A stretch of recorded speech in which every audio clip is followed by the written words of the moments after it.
Right, we have a feature. We talk around issues around tech every single week around this time. In the last few years, agriculture, interestingly enough, has become agri-tech as technology has eased into everything from yield monitors to climate monitoring to soil sensors and irrigation. So let's find out more about just that, how tech has infiltrated traditional agriculture, and is it for the better? Lucas Molefe is the cybersecurity expert at ESET Southern Africa. Lucas, appreciate you joining us on the National Pulse. Thank you, Ashraf. Nice to be here. Thank you so much. Right. First, let's start with the reality. To what degree has agriculture, or has agriculture become agri-tech? Yeah, agriculture has turned to agritech, right? So we most of the time think that cybersecurity is just about banks or tech companies. But today we look at agritech becoming agriculture becoming agritech. Now, based on some high percentages of 43% based on actual Stellenbosch University, where they were actually saying that local adoption is something that is being happening now, where an agricultural sphere is becoming agritech, where things are becoming more about IoT devices, right? Whether, like you mentioned, to monitor the soil sensors, or even the actual livestock, tracking where they are and which area they are, or their health. So it is changing drastically because it's easier that way to monitor those things, I would believe. I mean, interesting you say that, because, historically one would think about agriculture as people who want to be close to the soil and away from technology. And this is a fusion of the two, right? Yeah, we would think that immediately. But you must also realize and understand that gone are the days where everything is made manually. Farmers want sufficiency or efficiency. Because remember, at the end of the day, how we used to do things, whether you talk about big commercial retailers or big commercial farmers, they want to move things faster for themselves as well. How to track things faster, whether it is based on the data that they're tracking, if there's a change in how they do things. Because if you look at how things were being done, they didn't really need all the tech involved. They would just focus on manually checking, is it ripe, or is it good enough? Is this farm good enough, or is even the livestock at a good condition?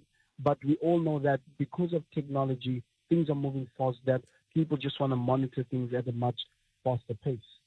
Let's talk about some of the specifics, and then we'll talk about the cybersecurity, risks, right? Some of the specific technology that's being used in agriculture. Okay, so when we talk about the specifics, we would say, an example, a sensor, right? A soil sensor that would be then to monitor the soil, right? How is it? Is it getting enough water? An example, right? Now, we move from there, we look at the livestock temperature, where it is an attachment or a gadget where it's attached to a livestock. Because, like an example, I'm gonna make it also personal. Back in the day, my grandfather had sheep, right? Where whenever he needs to track his sheep, he needs to have a sheep shepherd, right, to go and monitor these things, okay?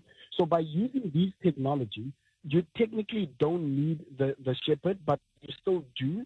However, the shepherd will know the location of the stock where it is, right, of the livestock. Because sometimes by them walking around, or even just having a time where they eat at a particular place, they can easily move to another place, right?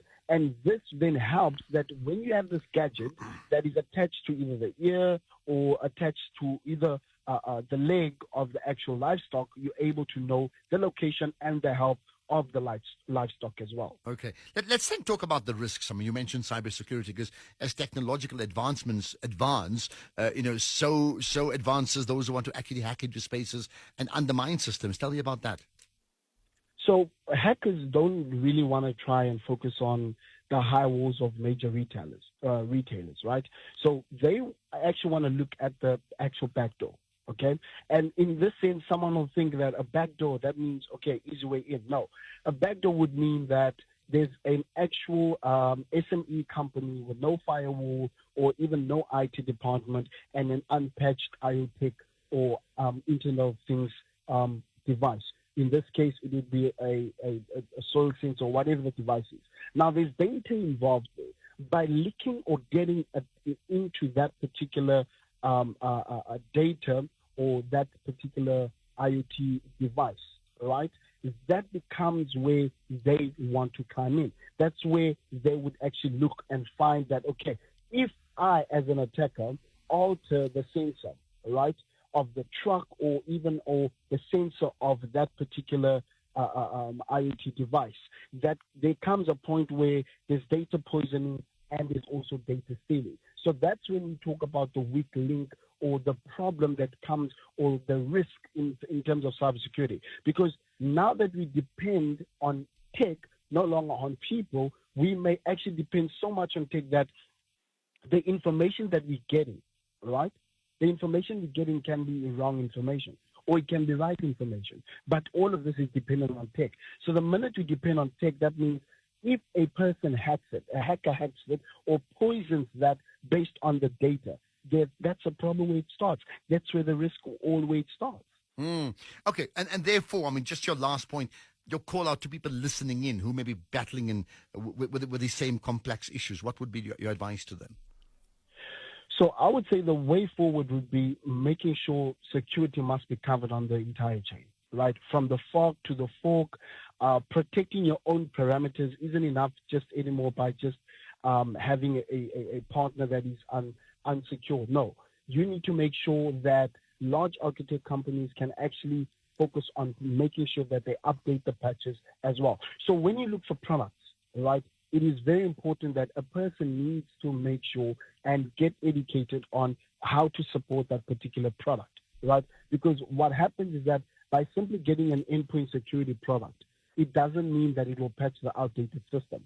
So securing the whole supply chain is not just an IT issue, just everyone needs to be hands on deck by education, getting the right support, and understanding the product that you're actually buying.